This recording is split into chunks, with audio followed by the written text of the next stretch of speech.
बिस्मिल्लाहिर्रहमानिर्रहीम। हम बात कर रहे हैं बाइनरी लॉजिस्टिक रिग्रेशन पे। और बाइनरी लॉजिस्टिक रिग्रेशन रन करने के बाद उसका जो आखिरी आउटपुट टेबल है जिसका नाम वेरिएबल्स इन इक्वेशन है, और जो कोएफिशिएंट्स नाम के टेबल से कंपेरेबल है जो कि मल्टीपल लीनियर रिग्रेशन में हमारे पास होता था। तो हम उसको देख रहे हैं कि उसमें जो इंटरप्रिटेशन है वो मल्टीपल लीनियर रिग्रेशन से किस तरीके से डिफरेंट तरीके से हो रही है। ठीक है। हमने अभी बात की कि बी की वैल्यूज़ अगर आपको क्लोजर दैन ज़ीरो मिल रही हैं तो इसका मतलब कि जो रेलेवेंट पर्सन एज है, इनकम है, अदर डाटा है, इनका इफ़ेक्ट जो है ऑन द डिपेंडेंट वेरिएबल ये ना होने के बराबर है। ठीक है। अच्छा, बी की वैल्यू ज़ीरो के करीब, इसके कंपेरेबल ये है कि ई एक्स पी बी की वैल्यू जो है वो वन के करीब आपको अगर नज़र आए, देखें 1.0, 0.99 ये भी वन है, 1.0 ये भी वन के करीब है। तो ये वन के करीब वैल्यूज़ ई एक्स पी बी की शो करती हैं कि उनके जो रेलेवेंट इंडिपेंडेंट वेरिएबल्स हैं, प्रेडिक्टर्स हैं, उनका इफ़ेक्ट ना होने के बराबर है, या इनसिग्निफिकेंट इफ़ेक्ट है ऑन द डिपेंडेंट वेरिएबल्स। अच्छा, अब एक लाइन है, बड़ा आपने से वो गौर से प्लीज़ देख रहे हैं, ये वाली negative values of B indicate that increasing the value of this predictor, ठीक है, would decrease the odds for default. Okay, दोबारा देख लेते हैं। ये देखिए बी की नेगेटिव वैल्यूज़, बी की नेगेटिव वैल्यूज़, ठीक है। तो ये जो है ना, ये शो कर रही हैं, ये देखो बी की नेगेटिव वैल्यूज़ ये शो कर रही हैं कि ऑड्स फॉर डिफ़ॉल्ट जो है ना वो कम हो रहे हैं। वो क्या हो रहे हैं? कम हो रहे हैं। इनके लिए पर्टिकुलर लाइन कैसे बोलनी है? अच्छा, जो पॉजिटिव वैल्यूज़ बी की हैं वो ऑड्स फॉर डिफ़ॉल्ट को इंक्रीज़ कर रही हैं। ये देखिए यहाँ आपको आंसर वन से बड़े नज़र आएंगे। यहाँ नेगेटिव होना और वन से छोटे आंसर होना ये कंपेरेबल है। यहाँ पॉजिटिव आंसर्स होना और वन से बड़े आंसर ये एक्स पी बी में होना, दिस इज़ कंपेरेबल। आपसे आपको बताया कि जब बी ज़ीरो के करीब होगा, जैसे कि इन तीन केसेस में है, इसका मतलब उन वेरिएबल्स का इफेक्ट ना होने के बराबर है। और अगर यहाँ पे देखें, ये देखें ज़ीरो, ये देखें अगर नेगेटिव वैल्यूज़ बीटा की आ रही है, नेगेटिव वैल्यूज़ बीटा का मतलब होता है कि आपका ई एक्स पी भी वन से कम होगा। तो आपका ई एक्स पी भी अगर वन से कम है तो इसका मतलब इन वेरिएबल्स के बढ़ने से ये कम होता है। इन वेरिएबल्स के बढ़ने से डिपेंडेंट वेरिएबल जो है वो कमी का शिकार होता है, कम उसमें कमी आती है। ठीक है ना। और ये बी की पॉजिटिव वैल्यूज़, या आप कह लें कि ये एक्स बी की जो वन से बड़ी वैल्यूज़ हैं, ये इंडिकेट करती हैं कि इन वेरिएबल्स के बढ़ने से जो डिपेंडेंट वेरिएबल है वो भी बढ़ता है, वो भी बढ़ता है। अब डिपेंडेंट वेरिएबल क्या है और कैसे बढ़ता है, क्या बढ़ता है, तो इस चीज़ को अभी हम एक टेक्निकल जो लाइन है उसकी मदद से अभी डिफ़ाइन करते हैं। प्लीज़ नोट करें, ज़्यादा फॉर्मल वे में अब इसको बात को करने जा रहे हैं कि नेगेटिव वैल्यूज़ ऑफ बी। देखिए पहले हमने ज़ीरो वैल्यूज़ की बात कर ली है, ज़ीरो का मतलब है कि इफेक्ट नहीं है, लेकिन negative values of B indicate that increasing the value of the relevant predictor would decrease the odds for default of that person. तो बी की positive values odds for default के कम होने की इंडिकेटर है। तो दूसरा देखें, positive values of B indicate that increasing value of the relevant predictor in a person increases his or her odds for default। तो odds for default जो है, या आप इंटरेक्टली कह लें कि probability जो डिफ़ॉल्ट करने की है, positive values of B show करती हैं कि वो बढ़ रही है, और नेगेटिव वैल्यूज़ ऑफ बी जो है वो शो करती हैं कि ऑड्स फॉर डिफ़ॉल्ट यानी ऑड होने की जो प्रोबेबिलिटी है वो कम हो रही है। ठीक है, ये मोस्ट वैल्यूएबल कमेंट है। ये था बी की टर्म्स में। अब हम ई एक्स पी बी की टर्म्स में इसी के ऊपर दोबारा बात करते हैं जी। अब हम देखते हैं, कंसिक्वेंटली वो कह रहा है values of E X P closer to one E X P B और क्लोजर टू ज़ीरो बी।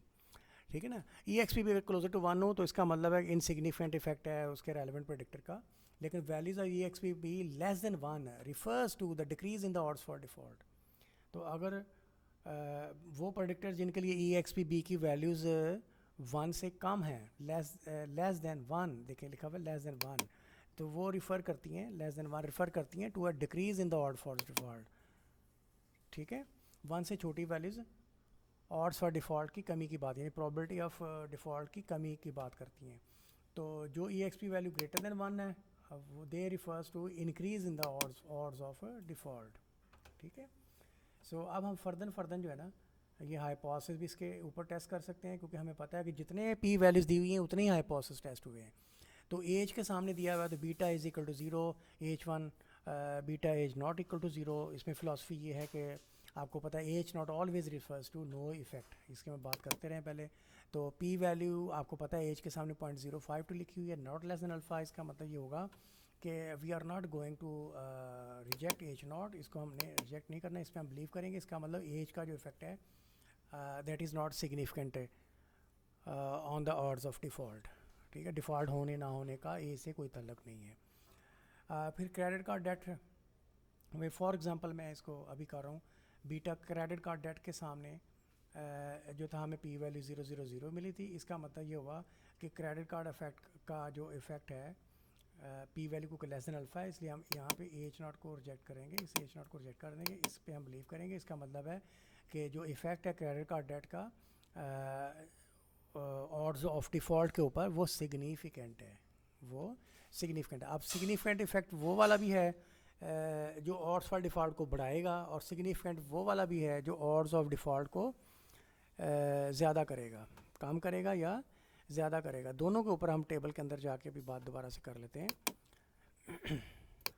जी, मैं इसको सम अप कर रहा हूँ। अब देखें, ये नेगेटिव वैल्यूज़ ऑफ बी हैं, तो नेगेटिव वैल्यूज़ के नेगेटिव होना का मतलब ये x P B less then 1 होगा। तो ये जो दो वेरिएबल्स हैं इनका बढ़ना ऑड्स के चांसेस को, ऑड्स फॉर डिफ़ॉल्ट को कम करेगा। ठीक है, और इसके पैरेलल ये आपके पास ये दो वेरिएबल्स हैं, ये दो वेरिएबल क्रेडिट कार्ड डेट और अदर डेट, ये दो वेरिएबल्स ऐसे हैं जिनके लिए बी की वैल्यू पॉजिटिव है, लेकिन ई एक्स पी बी की वैल्यू एक से बड़ी है। तो एक से बड़ी वैल्यूज़ वाली ई एक्स पी बी की वैल्यूज़ वाले जो प्रेडिक्टर्स होते हैं, उनका जो इफ़ेक्ट है उनके यानी कि बढ़ने से, इन दो वेरिएबल्स के बढ़ने से, ये वाला क्रेडिट कार्ड डेट और अदर डेट, इनके बढ़ने से जो ऑड्स फॉर डिफ़ॉल्ट हैं वो भी बढ़ते हैं। अब कैलकुलेटिंग इसको एक कैलकुलेटेड वे में किस तरह से बोल रहे हैं कि कितना बढ़ते हैं, उस पर हम अभी आखिरी वाली ये बात करेंगे, उसके बाद हम इसको क्लोज़ कर देंगे। जी, हम फाइनली हम इन टर्म्स ऑफ नंबर्स अब कमेंट करने जा रहे हैं। देखें एम्प्लॉय जो था ना, एम्प्लॉय, ये देखें एम्प्लॉय के सामने आपके पास ई एक्स पी बी 0.76 आ रहा था। तो इसका मतलब ये हुआ कि per unit increase in employ makes odds of default 0.767 times, 0.677 पे 3 4 टाइम्स रह जाता है, यानी 75%, 76.7% यानी चांसेस रह जाएगा 100% की निस्बत, यानी चांस कम हो जाएंगे 24% के करीब या 23.3% के करीब चांसेस उसके कम हो जाएंगे डिफ़ॉल्ट करने के। एड्रेस में देखें ये 0.901 है, तो इसमें जो उसके चांसेस है ना 100 की निस्बत 90% रह जाएंगे। तो इसको हम ऐसे बोलेंगे पर यूनिट इंक्रीज इन एड्रेस, ठीक है, makes odds for default 0.901 times. तो 0.9 टाइम्स का मतलब होता है एक से छोटे नंबर है ना ये दोनों, तो इतने टाइम्स होने का मतलब ये कि वो कम हो रहे हैं एक्चुअली। जैसे 0.5 टाइम्स का मतलब कि आधे रह जाएंगे, ठीक है ना। तो 0.7 ये देखें तकरीबन 3/4 रह जाएंगे, तकरीबन 90% रह जाएंगे, ठीक है ना। अच्छा, इसके बरक्स ये था, आप देखें डेट इनकम में आपके पास ये एक से बड़ी वैल्यूज़ आ रही थी, तो इसका मतलब ये है कि वो एक से बड़ा अगर मल्टीप्लाई टाइम्स हो जाए ना, तो इसका मतलब सर 2 टाइम्स हो जाए, इसका मतलब डबल हो जाते हैं। तो देखें debt income ratio per unit increase in debt income ratio makes odds of default 1.067 times.